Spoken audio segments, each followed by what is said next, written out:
Guys, അപ്പോൾ ഇന്നത്തെ വീഡിയോയിലോട്ട് എല്ലാവർക്കും സ്വാഗതം. ഇന്ന് ഞാനുള്ളത് നമ്മുടെ സിഡ്നിയിലാണ് കേട്ടോ. ഞങ്ങൾ ആക്ച്വലി ഇന്നലെ വന്നതാണ് ഇവിടെ. അപ്പോൾ ഇന്നലെ മഴയൊക്കെ ആയതുകൊണ്ട് ട്രാവലിംഗ് ടൈമൊക്കെ ഒരുപാടായതുകൊണ്ട് എനിക്ക് വീഡിയോ ഒന്നും എടുക്കാൻ പറ്റിയില്ല.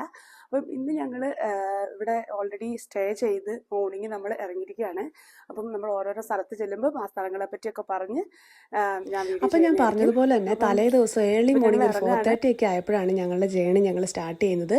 ഞങ്ങൾ താമസിക്കുന്ന സ്ഥലമായ ലിസ്മോറിൽ നിന്ന് സിഡ്നി വരെ ഏകദേശം 8 hours ആണ് കേട്ടോ കാർ ഡിസ്റ്റൻസ് വരുന്നത്. കാറിൽ നമ്മൾ പോവുകയാണെങ്കിൽ എന്നാലും നമുക്ക് ഒരേ സ്ട്രെച്ചിൽ ഓടിച്ചു പോകാൻ പറ്റാത്തതുകൊണ്ട് ഇടയ്ക്കിടയ്ക്ക് ബ്രേക്കൊക്കെ എടുത്തിട്ടാണ് നമ്മൾ പോയത്. എന്തായാലും 12 പേരടങ്ങുന്ന ഒരു സംഘമാണ് കേട്ടോ ഞങ്ങളെല്ലാവരും കൂടി ഉണ്ടായിരുന്നത്.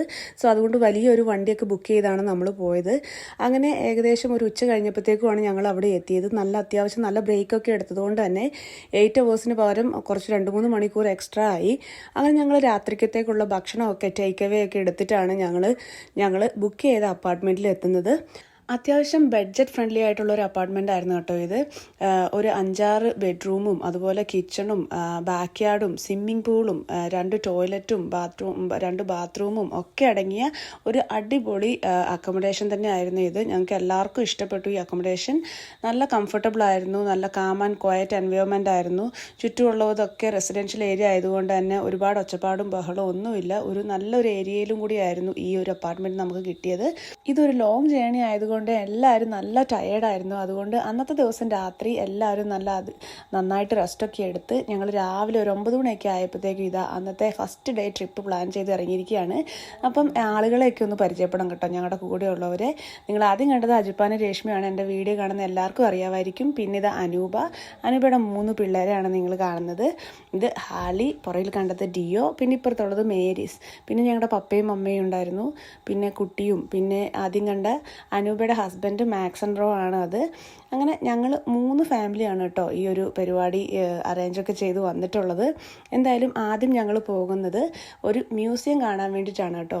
അപ്പം ടിക്കറ്റൊക്കെ ഓൾറെഡി ബുക്ക് ചെയ്തിട്ടുണ്ടായിരുന്നു. അജിപ്പാനായിരുന്നു ഈ ട്രിപ്പിൻ്റെ ഓൾ ഓർഗനൈസർ. കാര്യങ്ങളൊക്കെ സെറ്റ് ചെയ്ത് ബുക്ക് ചെയ്ത് എല്ലാം സെറ്റ് ചെയ്തിരിക്കുന്നത് അജിപ്പാനാണ്.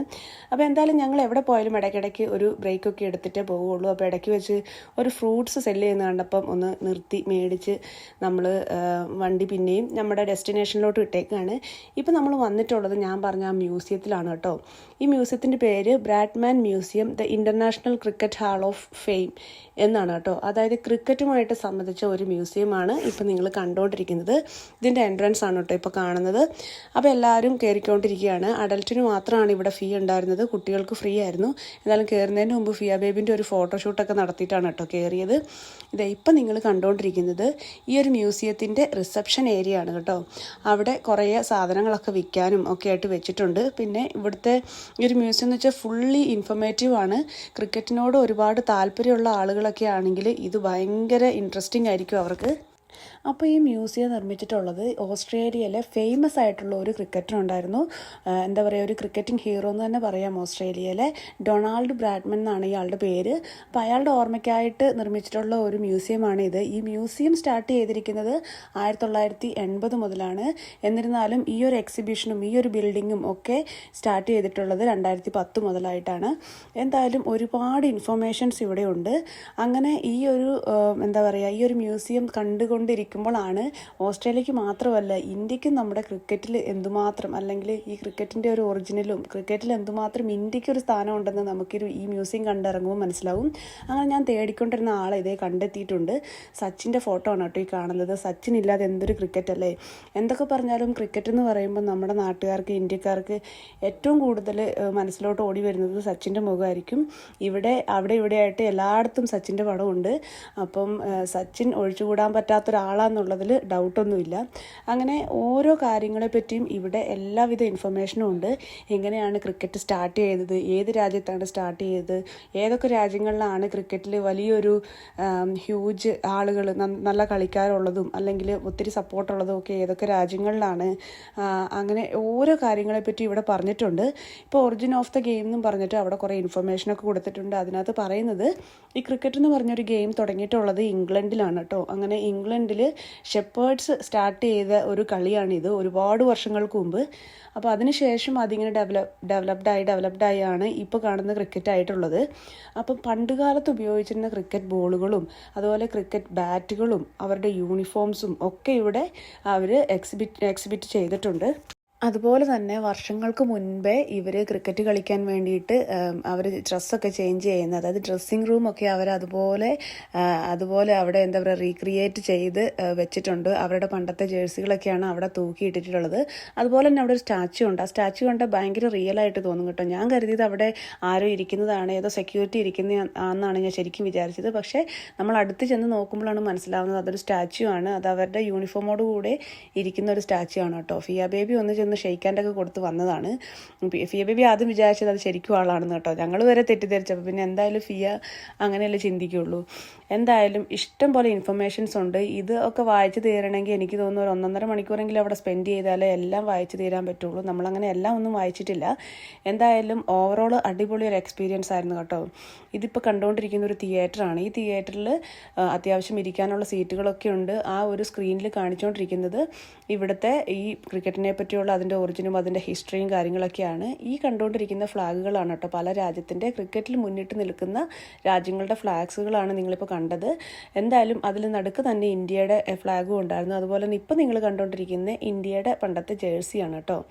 അപ്പം ഒരു ഇന്ത്യക്കാരി എന്നുള്ള നിലയ്ക്ക് ഭയങ്കര അഭിമാനം തോന്നുന്ന കാര്യമാണ് നമ്മൾ ഈ ഒരു മ്യൂസിയത്തിൽ വന്നു കഴിയുമ്പം. ഇപ്പം നിങ്ങൾ കാണുന്നുണ്ടായിരിക്കും ഇന്ത്യ വേഴ്സസ് ഓസ്ട്രേലിയ. അപ്പോൾ 2 രാജ്യങ്ങളും തമ്മിൽ പണ്ട് മുതൽ നടന്നിട്ടുള്ള പല മാച്ചുകളും അതിൻ്റെ റിസൾട്ടുകളും അന്ന് ഉപയോഗിച്ചിരുന്ന ജേഴ്സികളും ക്യാപ്പുകളും ഒക്കെയാണ് ഇവിടെ കാണിച്ചിട്ടുള്ളത്.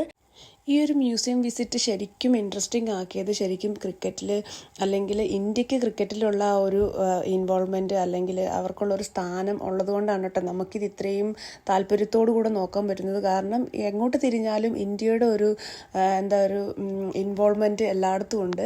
കാരണം ക്രിക്കറ്റിൽ മുൻനിരയിൽ നിൽക്കുന്ന രാജ്യങ്ങളിൽ ഒന്ന് തന്നെയാണ് ഇന്ത്യ. അതുപോലെ തന്നെ ഇന്ത്യക്കാരുടെ ഫോട്ടോസും ഒക്കെ അവിടെ കൊടുക്കുന്നത് കാണുമ്പോൾ നമുക്ക് സത്യത്തിൽ നല്ലൊരു സന്തോഷം തോന്നും. നമുക്കിതൊരു ഇൻട്രസ്റ്റിംഗ് ആയിട്ട് തോന്നും. ഞാൻ വിചാരിക്കുമായിരുന്നു ഇന്ത്യ ഇതിനകത്ത് ഇല്ലായിരുന്നുണ്ടെങ്കിൽ നമുക്ക് ഈ ഒരു മ്യൂസിയം ഭയങ്കര ബോറടി ആയിട്ട് തോന്നിയേനെ, നമുക്കറിയാത്ത കുറേ ആളുകൾ അങ്ങനെ നമുക്ക് വിചാരിക്കാൻ പറ്റുള്ളൂ. പക്ഷേ ഇതിനകത്ത് എങ്ങോട്ട് തിരിഞ്ഞാലും ഇന്ത്യയുടെ ഇൻവോൾവ്മെൻറ്റ് കാണിക്കുന്നതുകൊണ്ട് തന്നെ ഇത് ഭയങ്കര ഇൻട്രസ്റ്റിംഗ് ആയിരുന്നു. മ്യൂസിയം പൊതുവേ ഇഷ്ടമില്ലാത്ത ഒരാളാണ് ഞാൻ. പക്ഷേ ഇടയ്ക്കിടയ്ക്ക് സച്ചിനെയൊക്കെ കാണുന്നത് കൊണ്ട് എനിക്ക് വരെ ഇതൊരു ഇൻട്രസ്റ്റിംഗ് ആയിട്ട് തോന്നി. സോ അടിപൊളി ഒരു മ്യൂസിയം ആയിരുന്നു കേട്ടോ. ഞാൻ കണ്ട മ്യൂസിയങ്ങളിൽ എനിക്ക് കുറച്ച് ഇൻട്രസ്റ്റിംഗ് ആയിട്ട് ഇത് തോന്നി. അപ്പം ഇവിടെ വരുന്ന എല്ലാവരും മസ്റ്റ് വിസിറ്റിൽ നിങ്ങളൊന്ന് ആഡ് ചെയ്ത് വെക്കേണ്ട ഒരു മ്യൂസിയം തന്നെയാണിത്. ഒത്തിരി ഇൻഫർമേഷൻ ക്രിക്കറ്റിനോട് ഇഷ്ടമുള്ളവരാണെങ്കിൽ അവർക്ക് ഇത് അടിപൊളിയായിട്ട് എൻജോയ് ചെയ്യാൻ പറ്റും. അങ്ങനെ ഞങ്ങളുടെ മ്യൂസിയമൊക്കെ ഏകദേശം ഒരു 1.5 മണിക്കൂർ നമ്മളവിടെ സ്പെൻഡ് ചെയ്തു കേട്ടോ ഇതൊക്കെ കാണുന്നതിന് വേണ്ടിയിട്ട്. അങ്ങനെ മ്യൂസിയം വിസിറ്റൊക്കെ കഴിഞ്ഞ് ഞങ്ങൾ നേരെ പോയത് കോർബറ്റ് ഗാർഡൻസ് എന്ന് പറഞ്ഞിട്ടുള്ള ഒരു ഗാർഡനിലോട്ടാണ് കേട്ടോ. അപ്പം അവിടുത്തെ മെയിൻ കാര്യം എന്ന് പറഞ്ഞിട്ടുണ്ടെങ്കിൽ തുളിപ്പ് ഗാർഡനാണ് അവിടെ കൂടുതലായിട്ടുള്ളത്. നമ്മൾ ഗൂഗിളിലൊക്കെ സെർച്ച് ചെയ്യുമ്പോൾ അങ്ങനെയാണ് കാണുന്നത്. അപ്പോൾ ഗൂഗിളിലെ ആ ഒരു ഫ്ലവേഴ്സൊക്കെ അട്രാക്റ്റ് ചെയ്തിട്ടാണ് നമ്മൾ ഈ ഒരു ഗാർഡനിൽ പോകാൻ വേണ്ടിയിട്ട് പ്ലാൻ ചെയ്തിട്ടുണ്ടായിരുന്നത്. പക്ഷേ എന്തായാലും വന്നപ്പോഴത്തേക്കും തുളിപ്പിൻ്റെ സീസണൊക്കെ കഴിഞ്ഞു പോയെന്ന് തോന്നുന്നു. തുളിപ്പ് അവിടെ ഇല്ലായിരുന്നു. പക്ഷേ വേറെ കുറച്ച് പൂക്കളും കാര്യങ്ങളൊക്കെ ഉണ്ടായിരുന്നു. എന്നിരുന്നാലും അതൊക്കെ പ്ലാന്റ് ചെയ്തിട്ട് അധികം നാളാകാതെ വളർന്നു വരുന്നേ ഉണ്ടായിരുന്നുള്ളൂ. അതിൻ്റെ ഒരു പൂർണ്ണതയിൽ എത്തിയിട്ടില്ലായിരുന്നു ഈ ഗാർഡൻസ്. എന്നാലും നമ്മൾ വന്ന സ്ഥിതിക്ക് നമ്മളൊന്ന് കയറിയിട്ട് പോകാമെന്ന് വിചാരിച്ചു. അത്യാവശ്യം പൂക്കളൊക്കെ അവർ പ്ലാന്റ് ചെയ്ത് അത് അങ്ങ് വളർന്നു വരുന്നേ ഉള്ളൂ. എന്തായാലും ഇവിടെ വന്നിട്ട് ഏറ്റവും കൂടുതൽ എൻജോയ് ചെയ്തത് ഫിയ ബേബിയാണ് കേട്ടോ. അവൾക്കത് ഒത്തിരി ഇഷ്ടപ്പെട്ടെന്ന് തോന്നി ഫ്ലവേഴ്സും. പിന്നെ അവളുടെ കൂടെ കളിക്കാൻ കുറേ പിള്ളേരും ഉണ്ടായിരുന്നു. അപ്പം അതുകൊണ്ട് അവൾ നന്നായിട്ടത് എൻജോയ് ചെയ്തു. അവൾ അതിലൂടെ ഓടി നടക്കുന്നുണ്ടായിരുന്നു. ഞങ്ങൾ പ്രതീക്ഷിച്ച ഒരു ഗാർഡൻ കുറച്ചും കൂടി സെറ്റപ്പായിരുന്നു. കുറച്ചും കൂടി നല്ല ഒരു ഗാർഡനാണ് നമ്മൾ വിചാരിച്ചത്. തുളിപ്പ് ഗാർഡനൊക്കെ പ്രതീക്ഷിച്ച് വന്നതുകൊണ്ട് തന്നെ നമ്മൾ അത്ര ഹാപ്പി ആയിരുന്നില്ല ഇതിൽ. പക്ഷേ പിള്ളേർ നല്ല ഹാപ്പി ആയിരുന്നു. സോ നല്ലൊരു ക്ലൈമറ്റ് ആയിരുന്നു കേട്ടോ ഇന്ന്. നല്ലൊരു കാറ്റും ഒക്കെ ആയിട്ട് നമുക്കൊട്ടും ക്ഷീണം തോന്നാത്ത അല്ലെങ്കിൽ അധികം വെയിലും ചൂടും ഒന്നും ഇല്ലാത്തൊരു ക്ലൈമറ്റ് ആയതുകൊണ്ട് തന്നെ അത്യാവശ്യം സമയം അവിടെ സ്പെൻഡ് ചെയ്യാൻ പറ്റി. നമ്മൾ അത്യാവശ്യം അധിക സമയം ഇവിടെയാണ് കേട്ടോ സ്പെൻഡ് ചെയ്തത് മ്യൂസിയത്തിനേക്കാൾ കൂടുതൽ. കാരണം ഒത്തിരി ഫോട്ടോസും വീഡിയോസൊക്കെ എടുക്കാൻ ഇവിടെ പറ്റിയിരുന്നു. അപ്പം ഒരുപാട് സമയം നമ്മളിവിടെ സ്പെൻഡ് ചെയ്തു. പിന്നെ അതുപോലെ തന്നെ ഒരുപാട് ആളുകളൊന്നും ഈ ഗാർഡനിൽ ഇല്ലായിരുന്നു കേട്ടോ, കുറച്ച് ആളുകളെ ഉണ്ടായിരുന്നുള്ളൂ. അതുപോലെ തന്നെ ക്ലീൻ ആയിട്ട് നല്ല പാത്ത് വേ ഒക്കെ അവർ മെയിൻറ്റെയിൻ ചെയ്തിട്ടുള്ളത് കൊണ്ട് തന്നെ കുട്ടികളെയൊക്കെ നമുക്ക് അങ്ങനെ അങ്ങ് വിടാൻ പറ്റി ഫ്രീ ആയിട്ട്. നമ്മളൊന്ന് സൂപ്പർവൈസ് ചെയ്താൽ മാത്രം മതിയായിരുന്നു. ഫിയ ബേബി ഒരുപാട് എൻജോയ് ചെയ്തു. അവൾ അതിലൂടെ ഇതിലൂടെ ഒക്കെ നടക്കുന്നുണ്ടായിരുന്നു. പക്ഷെ പൂ പറിക്കുകയോ അങ്ങനെയൊന്നും ചെയ്തില്ല കേട്ടോ. അവൾ അതെല്ലാം ആസ്വദിച്ച് അങ്ങനെ നടന്നു. നല്ല ഒരു ക്ലൈമറ്റും ആയതുകൊണ്ട് ഞങ്ങളെല്ലാവരും അവിടെ കുറേ സമയം സ്പെൻഡ് ചെയ്തു കേട്ടോ. പുറത്താണ് എന്നുള്ളൊരു തോന്നലേ ഞങ്ങൾക്ക് ഉണ്ടായില്ല. നല്ല കാറ്റൊക്കെ ഉണ്ടായിരുന്നു അവിടെ. എന്തായാലും ഇടയ്ക്ക് വെച്ച് ഫിയ ബേബിക്ക് ഒന്ന് ഡയപ്പർ ചേഞ്ച് ചെയ്യാൻ വേണ്ടിയിട്ട് ഞങ്ങൾ ഇവിടെ തന്നെ ടോയ്ലറ്റും സൗകര്യങ്ങളൊക്കെ ഉണ്ടായിരുന്നു. അപ്പോൾ ഞങ്ങൾ അവിടെ ഒരു ഡയപ്പർ ചേഞ്ച് റൂമിൽ കയറി. അവിടെ ചെന്നപ്പോഴാണ് അത് അവിടെ നിറയെ കങ്കാരുവിനെയും ഡോഗ്സിനെയും ഒക്കെ അവൾ ഭിത്തി കണ്ട്. അതും അവൾക്ക് ഭയങ്കര ഹാപ്പിയായി. ഫിയ ബേബി ഭയങ്കര ഹാപ്പി ആയിരുന്നു എന്തൊക്കെ പറഞ്ഞാലും. അങ്ങനെ ഞങ്ങളുടെ ഈ ഗാർഡൻ പരിപാടിയൊക്കെ കഴിഞ്ഞ് ഞങ്ങളുടെ ഫോട്ടോഷൂട്ടും കാര്യങ്ങളൊക്കെ കഴിഞ്ഞ് ഞങ്ങൾ ഇവിടുന്ന് ഇപ്പോൾ ഇറങ്ങാൻ പോവാണ് കേട്ടോ. അങ്ങനെ ഇറങ്ങാൻ നിൽക്കുമ്പോഴാണ് ഫിയ ബേബി ഒരു ഡോഗിനെ കണ്ടത്. ഫിയ ബേബിക്ക് ഭയങ്കര ഇഷ്ടമാണ് പട്ടിക്കുഞ്ഞുങ്ങളെയും. വലിയ പട്ടിയാണെങ്കിലും എന്താണെങ്കിലും ഫിയ ബേബി ചെന്നിട്ട് അതിനെ അപ്രോച്ച് ചെയ്യും. ഇപ്പം നിങ്ങൾ കണ്ടുകൊണ്ടിരിക്കുന്ന ഇതുപോലെ ഒരു പട്ടിക്കുഞ്ഞിൻ്റെ അടുത്ത് ചെന്ന് ഫിയ ബേബി കളിക്കുന്നതാണ് കേട്ടോ. She likes dogs a lot actually. She likes. That is so good. Is this a puppy? Frankie's nice. She's been wanting some attention all day, so this is good. Here you go. She gets very excited. Did you want to touch her head? It's a Googie. Sit down. There you go. Good girl.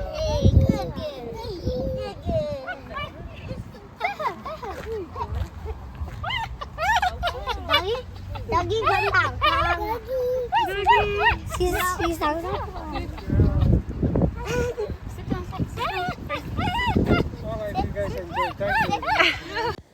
അങ്ങനെ ഈ garden നമ്മൾ പ്രതീക്ഷിച്ച അത്ര വന്നില്ലെങ്കിലും പിള്ളേരൊക്കെ നന്നായിട്ട് enjoy ചെയ്തു. പിന്നെ ഫോട്ടോഷൂട്ടിനൊക്കെ പറ്റിയ സ്ഥലമായതുകൊണ്ട് അത്യാവശ്യം നല്ല ഫോട്ടോസൊക്കെ ഇവിടുന്ന് എടുത്തിട്ടാണ് കേട്ടോ ഞങ്ങൾ ഇറങ്ങിയത്. സോ ഇതൊക്കെ കഴിഞ്ഞ് ഇവിടുന്ന് ഇറങ്ങിയപ്പോഴത്തേക്കും ഏകദേശം ഉച്ചയായിട്ടുണ്ടായിരുന്നു. അങ്ങനെ ഞങ്ങൾ ഫുഡ് കഴിക്കാൻ വേണ്ടിയിട്ട് ഹംഗ്രി ജാക്സണിൽ കയറിയിരിക്കുകയാണ്. ഇപ്പം കുറച്ച് ദിവസമായിട്ട് ഇതൊക്കെയാണ് ഫുഡ്. 2 ദിവസമായിട്ട് ബർഗറും കാര്യങ്ങളൊക്കെയാണ്. അപ്പം ഒരു ഡിഫറെൻറ്റ് എക്സ്പീരിയൻസ് ആയിരുന്നു. സാധാരണ ഞങ്ങൾ ലണ്ടനിൽ നിന്നൊക്കെ ടൂർ പോകുമ്പോൾ നമ്മൾ തന്നെ ഫുഡ് ഉണ്ടാക്കുമായിരുന്നു ചെയ്യുന്നത്. പക്ഷേ ഇത്തവണ ഞങ്ങൾ എന്തായാലും പുറത്തുനിന്നുള്ള ഫുഡാണ് ഓർഡർ ചെയ്തിട്ടുള്ളത്. അപ്പോൾ എന്തായാലും അതൊരു ഡിഫറെൻറ്റ് എക്സ്പീരിയൻസും ആയിരുന്നു. ഇപ്പം ഞങ്ങൾ അടുത്തത് ഫുഡൊക്കെ കഴിഞ്ഞ് കഴിഞ്ഞ് നമ്മൾ പോകാൻ പോകുന്നത് സിഡ്നി എന്ന് പറയുമ്പോൾ തന്നെ എല്ലാവരുടെയും മനസ്സിലോട്ട് വരുന്ന ഒരു ഫേമസ് സ്ഥലത്തോട്ടാണ്. മറ്റൊന്നുമല്ല, നമ്മുടെ ഒപ്പേര ഹൗസ്. നമ്മുടെ ഒപ്പേര ഹൗസ് എന്ന് പറയുമ്പോഴത്തേക്കും നമ്മളെ ഇന്ത്യക്കാർക്ക് താജ്മഹലൊക്കെ പോലെ അത്രയും ഒരു രാജ്യത്തിനെ റെപ്രസെൻറ്റ് ചെയ്യുന്ന ഒരു ബിൽഡിംഗ് ആണ് അത്. സത്യം പറഞ്ഞാൽ ഇപ്പം ഇന്ത്യയിലെ ഫേമസ് ആയിട്ടുള്ള ഒരു ഡെസ്റ്റിനേഷൻ എന്ന് പറഞ്ഞാൽ നമ്മളെ സംബന്ധിച്ച് ഒത്തിരി കാര്യങ്ങൾ നമുക്ക് പറയാനുണ്ടാവും. പക്ഷേ പുറത്ത് ഇൻ്റർനാഷണലി ചിന്തിക്കുമ്പം പെട്ടെന്ന് ഓർമ്മ വരുന്നത് താജ്മഹലായിരിക്കും. എന്ന് പറയുന്ന പോലെ ഓസ്ട്രേലിയ എന്ന് പറയുമ്പോൾ തന്നെ സിഡ്നിയിലുള്ള ഒപ്പേര ഹൗസ് അത്രയും ഫേമസ് ആണ്. ലോകത്തിൽ തന്നെ കമ്പയർ ചെയ്യുമ്പോൾ ഒരുപാട് ആളുകൾ വർഷം തോറും വിസിറ്റ് ചെയ്യുന്ന ഒരു ടൂറിസ്റ്റ് ഡെസ്റ്റിനേഷനും കൂടിയാണ് ഈ ഒപ്പേര ഹൗസ്. ഈ ഒപ്പേര ഹൗസിൻ്റെ ഓപ്പോസിറ്റ് നിങ്ങൾ ഈ കാണുന്നത് വലിയ വലിയ ഹോട്ടലുകളും കാര്യങ്ങളൊക്കെയാണ് കേട്ടോ. അവിടേക്ക് ഒരു റൂം എടുക്കുക എന്ന് പറയുന്നത് നമുക്ക് സ്വപ്നത്തിൽ പോലും ചിന്തിക്കാൻ പറ്റാത്ത കാര്യങ്ങളാണ്. അത്രയും എക്സ്പെൻസീവ് ആയിരിക്കും അത്. ഇപ്പോൾ നിങ്ങൾ കണ്ടുകൊണ്ടിരിക്കുന്നത് ഇവിടുത്തെ ഫെറിയാണ് കേട്ടോ, വലിയ ഫെറി. അത് കണ്ടാൽ തന്നെ ഒരു കപ്പൽ പോലെ തോന്നും. കപ്പൽ പോലെ അതൊരു കപ്പൽ തന്നെയാണെന്ന് തോന്നുന്നു. ചെറുതും വലുതുമായ ഒരുപാട് ഫെറികളുണ്ട് ഇവിടെ. പിന്നെ ഈ ഒപ്പേര ഹൗസിൻ്റെ ഹിസ്റ്ററിനെ പറ്റി പറയുകയാണെങ്കിൽ 1973 ഈ ഒപ്പേര ഹൗസ് ഓപ്പൺ ചെയ്തിട്ടുള്ളത്. നമ്മുടെ ക്യൂൻ എലിസബത്ത് ആണ് കേട്ടോ ഇത് ഇനാഗ്രേറ്റ് ചെയ്തിട്ടുള്ളത്. അതുപോലെ തന്നെ 14 വർഷം കൊണ്ടാണ് ഇതിൻ്റെ ഒരു പണി തീർന്നിട്ടുള്ളത്. മാത്രമല്ല ഇതിന് ചിലവായത് $102 മില്യൺ. ഈ ഒരു ഒപ്പേര ഹൗസ് എന്ന് പറയുന്നത് ഇവിടെ കലാപരിപാടികളൊക്കെ നടത്താൻ വേണ്ടിയിട്ടുള്ള ഒരു തിയേറ്ററാണ് കേട്ടോ. ആക്ച്വലി വർഷം തോറും ഒരുപാട് കൺസേർട്ടുകളൊക്കെ നടക്കുന്ന ഒരു സ്ഥലം കൂടിയാണിത്. പിന്നെ ഈ ഒരു ബിൽഡിങ്ങിൻ്റെ ഒരു ബ്രെയിൻ എന്ന് പറയുന്നത് ഇതിൻ്റെ ആർക്കിടെക്റ്റിൻ്റെ പേര് ജോൺ വുഡ്സൺ എന്നാണ് കേട്ടോ. ജോൺ വുഡ്സൺ. ഇയാൾ ഒരുപാട് പേരിൽ നിന്നും സെലക്ട് ചെയ്യപ്പെട്ട ഒരാളാണ്. അപ്പോൾ അയാളുടെ ബുദ്ധിയാണ് കേട്ടോ ഈ ഒരു ബിൽഡിങ്ങിൻ്റെ പിന്നിലെ രഹസ്യം എന്ന് പറയുന്നത്.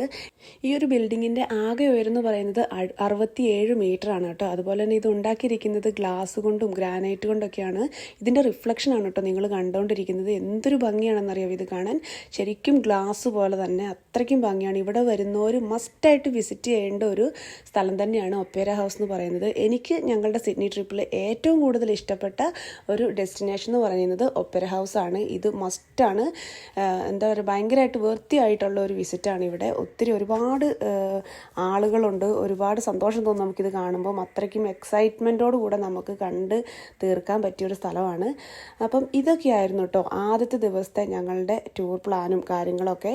3 ഡെസ്റ്റിനേഷൻസൊക്കെ കവർ ചെയ്തു. ഞങ്ങളെല്ലാവരും ഭയങ്കര ടയേർഡാണ്. അപ്പം ഞങ്ങളുടെ അടുത്ത ദിവസത്തെ ട്രിപ്പ് മറ്റൊരു വീഡിയോ ആയിട്ട് മറ്റൊരു എപ്പിസോഡായിട്ട് ഞാൻ അപ്ലോഡ് ചെയ്തതായിരിക്കും. അപ്പോൾ ഇത്രയും സമയം വാച്ച് ചെയ്തതിന് എല്ലാവർക്കും താങ്ക് യു സോ മച്ച്. അടുത്ത ദിവസത്തെ അടുത്ത വീഡിയോയിൽ വീണ്ടും കാണാം. ബൈ. അതുപോലെ ചാനൽ സബ്സ്ക്രൈബ് ചെയ്യാത്തവർ സബ്സ്ക്രൈബ് ചെയ്യാൻ മറക്കല്ലേ. Thank you all for watching this here video. Please like and subscribe.